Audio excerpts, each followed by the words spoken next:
los virus de mayor virulencia te destruyen el sistema inmune del ave, pero de una manera terrible. Y los anticuerpos maternales no te valen para mucho cuando tienes esos virus, y muchas de las vacunas te protegen parcialmente. Entonces, hay muy pocas vacunas que realmente tengan una protección completa de la inmunosupresión. Ahora, lo que me decía un amigo mío, lo que no se ve no existe, y la inmunosupresión no se ve tan fácilmente.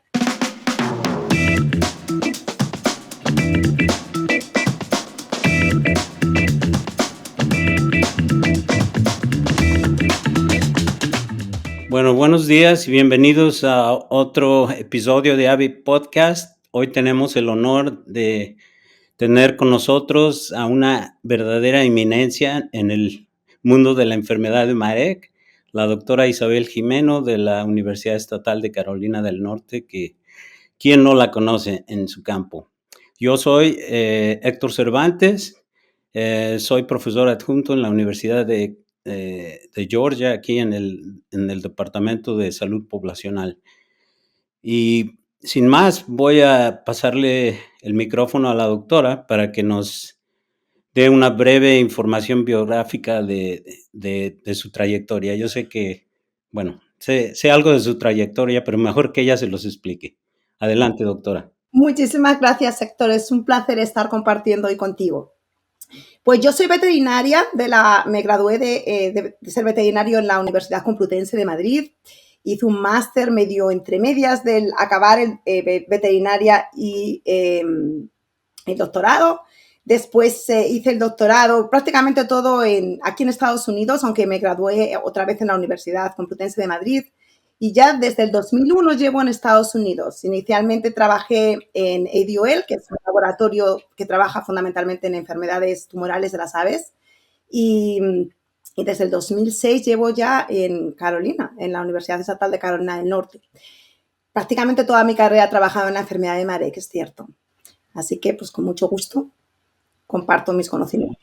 Gracias. Y entiendo que ya son más de 20 años de trabajar en enfermedad de Marek, así que... Desde el 94. La primera charla que yo viví de Marek fue en el año 1994, cuando todavía estaba en veterinaria. No, ya son 30 años. Sí, señor, sí. Wow, fabuloso. Bueno, con ese cúmulo de experiencias y conocimiento como investigadora y en investigación aplicada también, ¿cuál es la situación actual con la enfermedad de Marek, en tu opinión? Porque, pues, yo me guío, por ejemplo, por cosas como los reportes de decomisos del USDA en cuanto es lo que le llaman skin leukosis. Y, pues parece que todo está bien controlado, pero yo creo que tú siendo experta en este tema debes tener una opinión diferente. Pues mira, sí. El problema que hay es que la enfermedad de Marek es muy complicada. Entonces, aunque el virus es capaz de producir tumores, y eso es lo que tú ves cuando tienes los problemas de decomisos, la manera en la que el virus evoluciona es distinta. Y ahora lo que realmente está produciendo mayor daño a la industria es que produce una inmunosupresión muy severa.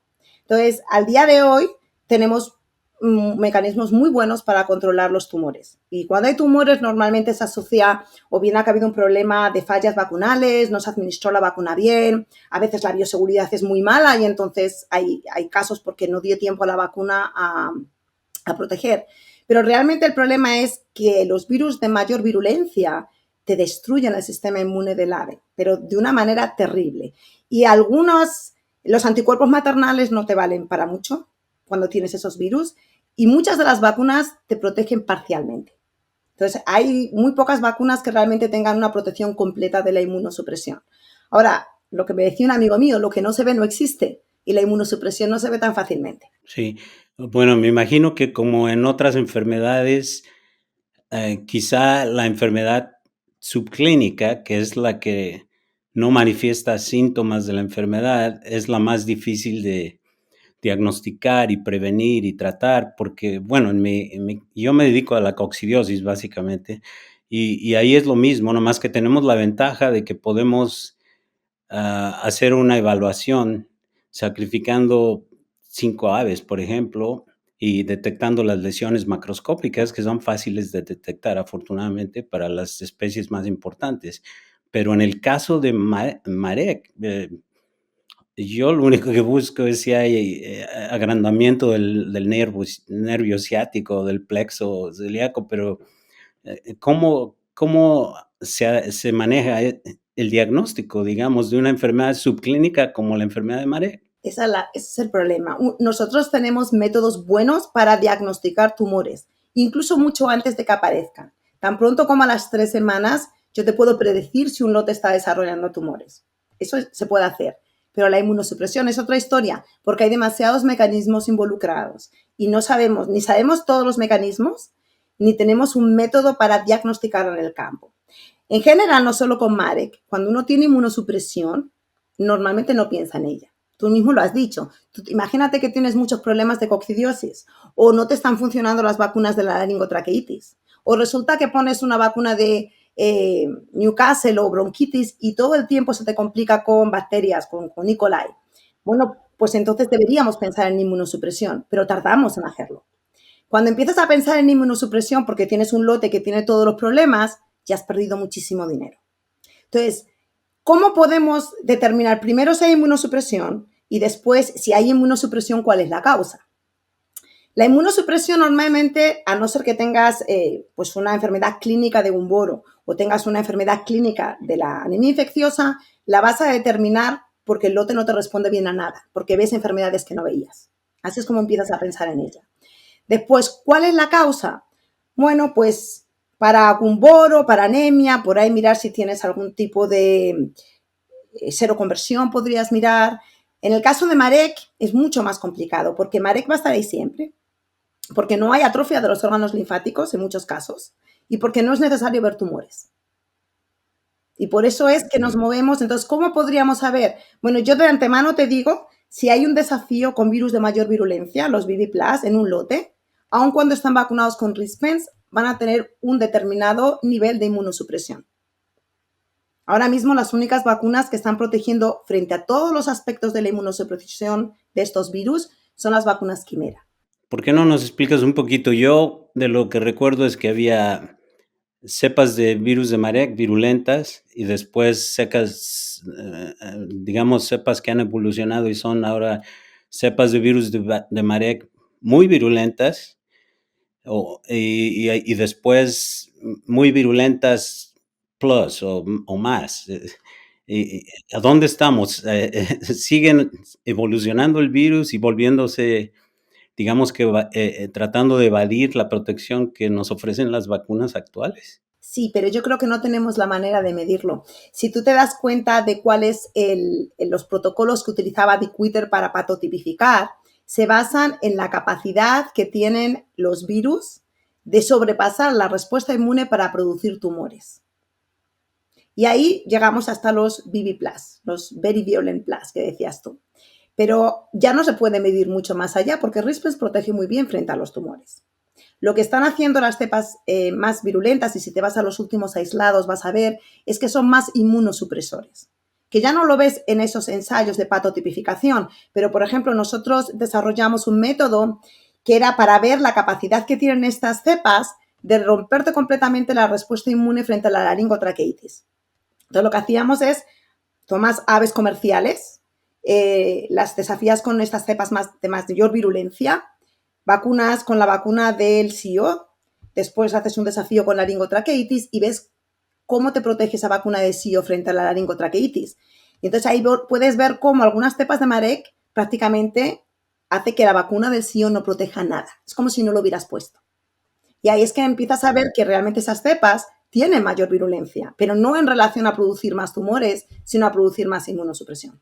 Bueno, la relación con la inmunosupresión era lo que buscaba aquí, porque en lo de coccidiosis me acuerdo de haber leído, y esto es de 1973, donde Riley y Betts en Inglaterra ya decían que los brotes de la enfermedad de Marek se encuentran asociados mano con mano con brotes de coccidiosis, porque pues sabemos que la inmunidad a la coccidiosis es mediada por células, ¿no? Entonces, más adelante dicen ellos que el desarrollo de la vacuna de Marek ha sido el mejor anticoccidiano que se ha desarrollado por su importancia en prevenir o la inmunosupresión, que es esencial en el caso de coccidiosis, ¿no? La mediada por células. Exacto, pues de la misma manera que en su día las vacunas sobrepasaron la capacidad de proteger frente a tumores, ahora lo que están haciendo es sobrepasar la capacidad de proteger frente a la inmunosupresión. Esa es de la manera que el virus está yendo. Pero como no lo vemos en el campo, pues no se busca. Doctora, entonces, pensando en una aplicación más práctica a nivel de campo, ¿qué nos recomiendas o qué puede hacer el veterinario de campo para determinar si sus parvadas están bien protegidas contra estos virus que son más virulentos y más inmunosupresores? Okay, lo primero que tendríamos que saber es qué tipo de virus hay en cada granja, porque no, el hecho de que tú tengas virus más virulentos en una zona no quiere decir que los tengas en todas las granjas. Es decir, a medida que el virus ha evolucionado, los virus virulentos, los muy virulentos, todavía están, todavía existen. En algunas granjas es que vas a tenerlos mucho más virulentos. Entonces, idealmente tendríamos que saber qué virus tenemos, pero no es fácil determinarlo porque exige aislar el virus, caracterizarle y es muy costoso porque no hay una técnica molecular realmente que nos lo haga. Entonces, una forma que puede ayudar a nivel, para tener una idea, es tener pollos centinela. Si tú tienes aves centinelas que no están vacunados frente a la enfermedad de Marek y cuando los anticuerpos maternales bajen, o si no tienen anticuerpos maternales en caso de ser SPF, empiezan a desarrollarte parálisis transitoria, ahí sabes que tienes virus de mayor virulencia. Si además se mueren muchos de esa parálisis transitoria, sabes que tienes de los de mayor virulencia. Eso te puede dar una idea de qué virus existen en esas granjas sin realmente tener técnicas muy sofisticadas. Nosotros hace muchos años ya, publicamos cómo la virulencia del virus te afecta a esta neurovirulencia. Y de alguna manera la neurovirulencia y la capacidad de producir inmunosupresión ha ido de la mano. Ha sido de la manera que los virus han evolucionado. Bueno, y me imagino que como en la mayoría de los virus inmunosupresores también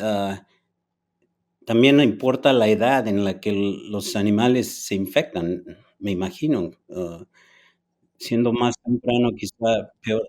Sí, lo que pasa es que el virus de Marek es en los primeros días, Héctor, es en los primeros días. Si a una ave adulta que nunca estaba infectada con Marek la desafías, no desarrolla tumores, desarrolla parálisis transitoria, pero no desarrolla tumores. Entonces, lo más importante es evitar el desafío en la primera semana, los primeros 10 días de las primeras 2 semanas. Es cuando tú realmente quieres evitar el desafío para dejar que tus vacunas protejan mejor, para dejar que el sistema inmune del ave esté más desarrollado. Hay una resistencia con la edad a muchos aspectos de Marek.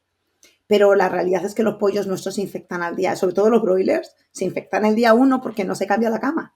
Mira, nosotros hicimos un survey hace unos años y el 100% de los lotes en Estados Unidos a la semana están ya infectados con el virus de Marek, de los de broilers. Bueno, y ahora que he visto que se usan vacunas recombinantes, por ejemplo, que utilizan como vector al virus de Marek, ¿eso cambia la eficacia de las vacunas o son tan buenas como las no vectorizadas?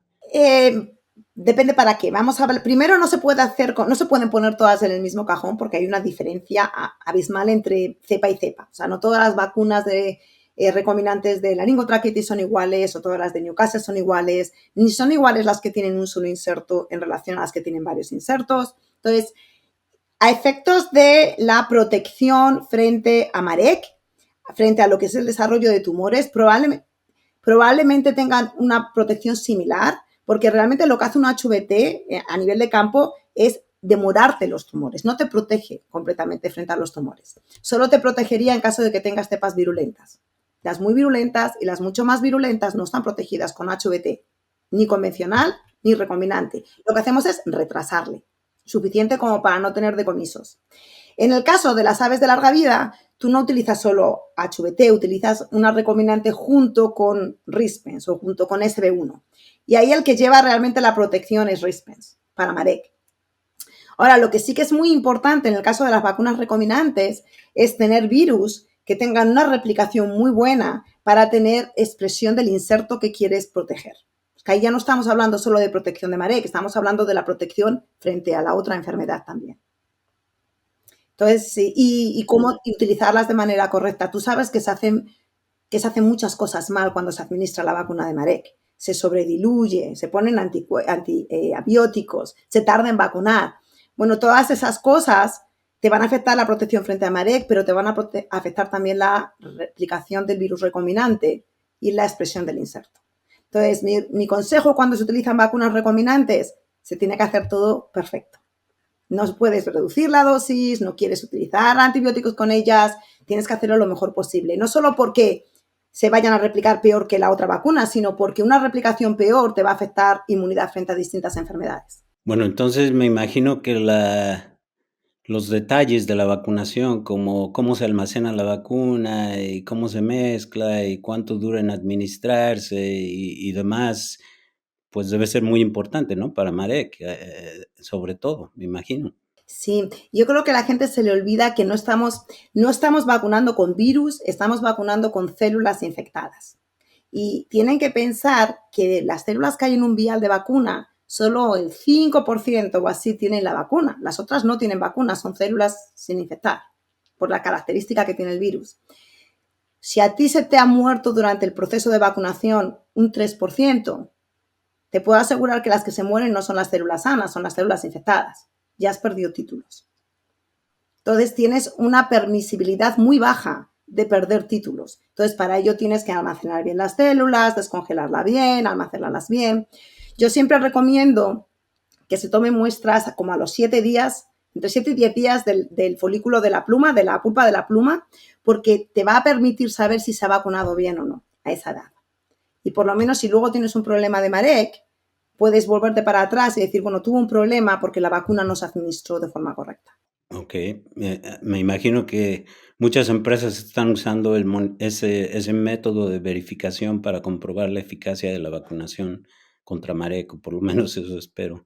Sí, se está utilizando mucho y una cosa que yo recomiendo, sobre todo cuando se empieza una nueva vacuna o un nuevo programa vacunal, es que se tomen las muestras y las dejas congeladas, no tienes que hacer nada con ellas. Que no pasa nada y todo funciona bien, las tiras. Que pasa algo, pues ya tienes dónde irte para volverlas a mirar qué es lo que pasó. Sí, eso me parece una excelente recomendación. Am, y hablando de estos virus que evolucionan y se vuelven más difíciles de controlar, creo que mencionabas una vacuna, ¿es experimental o algo? Que decías que esa protegía contra la inmunosupresión, además de los tumores. Ok, hay 3 tipos de inmunosupresión. Entonces, vamos a poner en el caso de Rispens, que es nuestro gol estándar, Rispens protege bien frente a la primera parte de la inmunosupresión, que es cuando el virus te mata los linfocitos. Te protege bien frente a la inmunosupresión debido a los tumores, pero los virus mucho más virulentos producen otro tipo de inmunosupresión, que es cuando el virus se reactiva, que Rispens no protege frente a ella. Entonces, los primeros estudios que nosotros hicimos fue una vacuna experimental que no tiene el gen MEK y esa sí protegía. Entonces, en los últimos años lo que hemos hecho ha sido intentar determinar por qué esa protege y Rispens no. Y todas nuestras hipótesis nos están llevando a que realmente el mecanismo de protección es distinto, que además de tener una respuesta inmune, tienes una interferencia viral. Entonces, cuando las vacunas quimera se han empezado a utilizar en el mercado, hemos mirado si esas vacunas protegen frente a esta inmunosupresión. Y sí protegen. Y probablemente protejan por las mismas causas, porque aparte de la respuesta inmune, hay una interferencia viral. Tienen una la biología de estas vacunas es completamente distinta a las vacunas que hemos utilizado toda la vida. Y eso es el motivo por el que probablemente protejan. Pero ahí estamos, es que es complicado estudiarlo y es muy difícil encontrar dinero para hacerlo, Héctor, porque la gente cree que no es un problema en el campo.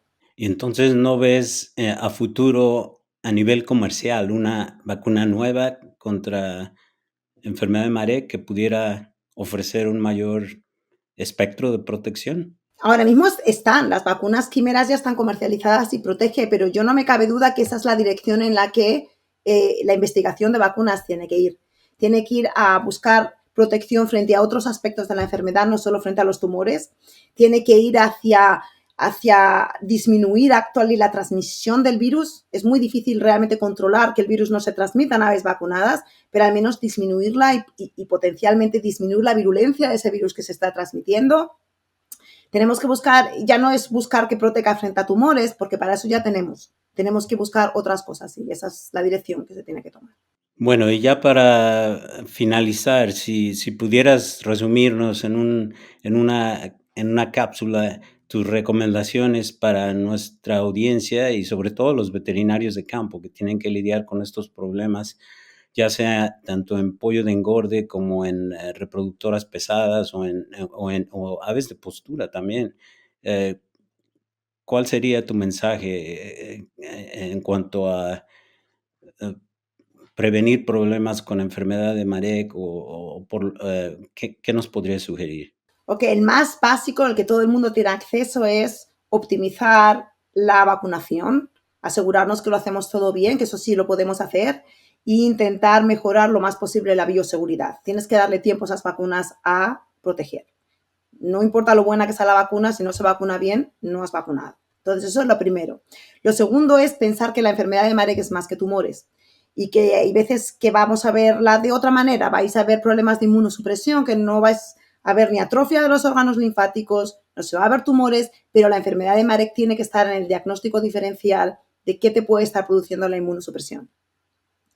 Y la tercera es que cuando uno empieza a sospechar que tiene problemas de Marek, tenemos utensilios, tenemos formas de mirar qué es lo que está pasando. Puedes mirar si el virus ha infectado esas granjas demasiado temprano, si no se puso bien la vacuna. Y podemos, por lo menos ahora, saber si a las 3 semanas ya esas aves estaban desarrollando tumores. Eso se puede hacer. Y luego ya a nivel de lo que queda por hacer, sí tenemos que tener métodos de diagnóstico y control de la inmunosupresión. Control tenemos mediante estas vacunas quimera, pero tenemos que tener métodos que nos permitan detectar en el campo que no se tiene.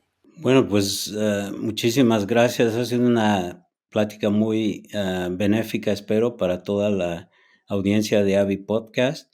Ah, Excelentes consejos y actualización en cuanto a enfermedad de Marek. Y ya como última pregunta, quisiera si tienes alguna sugerencia de algún conferencista que nos pudiera sugerir para una futura edición de Avid Podcast. Pues mira, tengo muchos porque gracias a Dios tenemos muy buenos ponentes en el mundo latino. Guillermo Zavala, sin lugar a dudas, en laringotraqueitis quizás también Mari Carmen García, Daniel Macuela, si no puede Mari Carmen, hay muchísima gente que podría estar dando muy buenos podcasts. Bueno, doctora Jimeno, te agradecemos el tiempo que nos has dedicado para este Avid Podcast, que espero sea muy benéfico para toda la audiencia que nos sigue por Avid Podcast en Spotify, ya sea por video o nada más por video, por grabación, por audición. Y con esto, pues te damos las gracias y concluimos este episodio de Avi Podcast. Gracias a ti.